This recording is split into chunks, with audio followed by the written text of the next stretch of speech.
Let's talk a little bit about your business and also the Iran war impact, because you, in fact, have set a higher dividend per share. You have 100 billion yen buyback. Is it a sign of confidence of the fact that you can weather through the fallout from Iran? Yeah. So I think we have made good progress in our business. And we concentrate in 4 areas. And for fiscal year 25, our after-tax profit was 1.25 trillion yen. Although we had a little bit of one-timers, I think from basic earnings, I think it's 1.15 trillion. Because we had a good development, and also there's a bunch of global collaboration happening around the regions. I think 1.3 trillion is a good number for us to try to reach.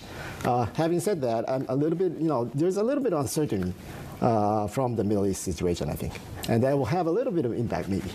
What is the channel through which you're seeing that uncertainty being transmitted at this point? Yeah, so Japan, the government, the refineries, the chemical companies, all of them were making a lot of efforts to secure supply. However, the price is skyrocketing, right? Number one. Number second, for certain products, there seems to be shortage because of supply chain disruption.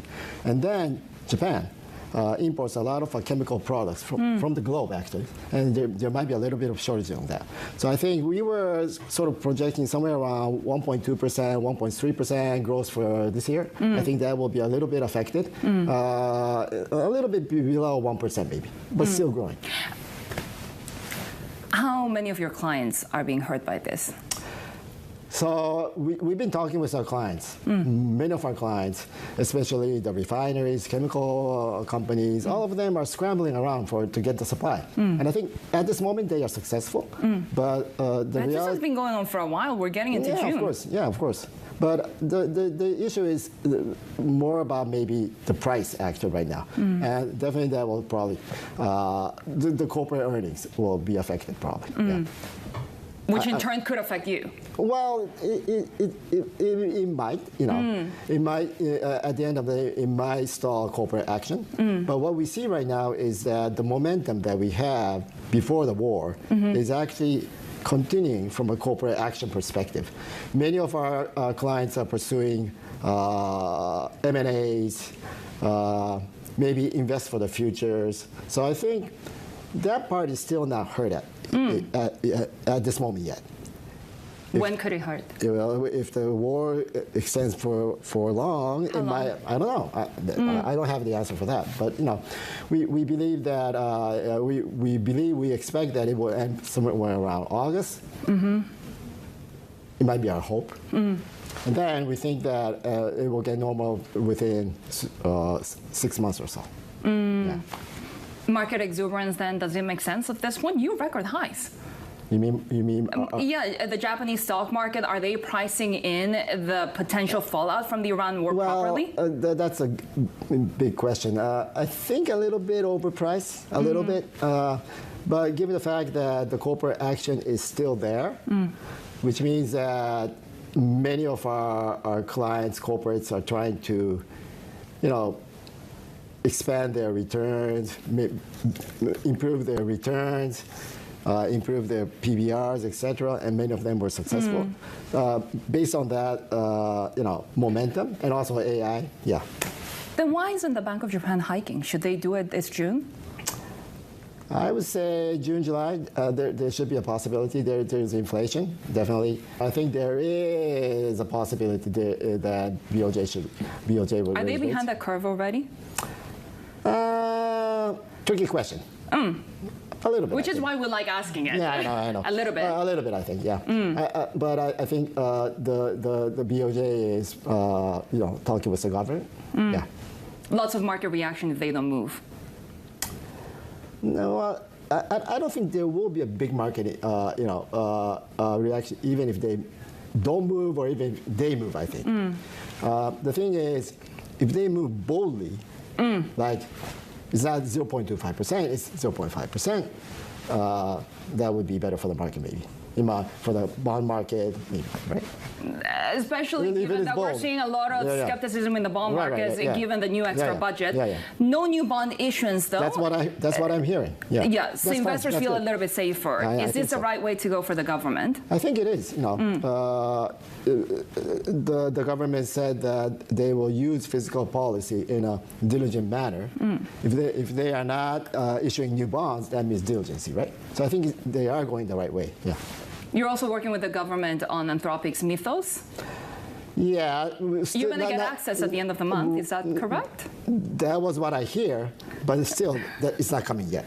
Yeah, so that's what I heard, but it's not still coming. So what are you expected to do once you get access? Well, I would say that we will screen all of our, systems, but I think there will be a bunch of patches that we have to execute, and that will be,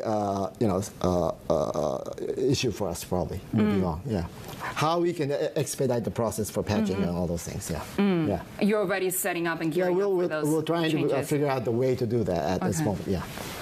Artificial intelligence just changing the way the business works. I guess there's 2 points here. One is improving your customers' experience dramatically, right? That's one point. The other point is you get efficiency, you streamline your processes, and you get efficiencies. So I think these are 2 things. The latter is apparent, actually. We are more trying to work on the improving our customer experience, actually. And I think there will be a lot of POCs that we have to execute for that part. The latter part it's not that you can streamline your process, put it in the air. That's not that difficult, probably. Take a listen to what Jamie Dimon had to say about how they use AI. Yeah. I think we'll be hiring more AI people and probably less bankers in certain categories, and it'll make them more productive. So when you get up in the morning and you want to interview someone, it'll lay out what I've said in 14 different places. It'll give you questions. Your job will be the same. You'll just be much smarter at how you execute that job. So, but I guess the question but we will retrain and redeploy our people. You're also doing kind of the same, right? 5,000 administrative jobs? So we're saying that, there will be certain jobs that will be replaced by AI. That doesn't necessarily mean that we will lay off people. We will try to reskill them. I think and there are certain parts of our banking system where people can be utilized, actually. If, where you need dialogue with people, you need empathy with people, definitely we need people for that. So that, we can reskill them, I think. JP Morgan is spending $2 billion annually on AI. How much are you spending? Maybe probably somewhere around half of it from an investment and cost perspective. Yeah. $2 billion, sorry. Yes, $2 billion. Yeah. When it comes to the use of artificial intelligence, we're seeing this divergence not only within the workforce, within countries, but among countries, right? And you're seeing the likes of India, for example, falling behind, stock market going down. You have expanded your investments and work and partnerships there. Is that going to affect sort of the way that you think about the world and where you expand?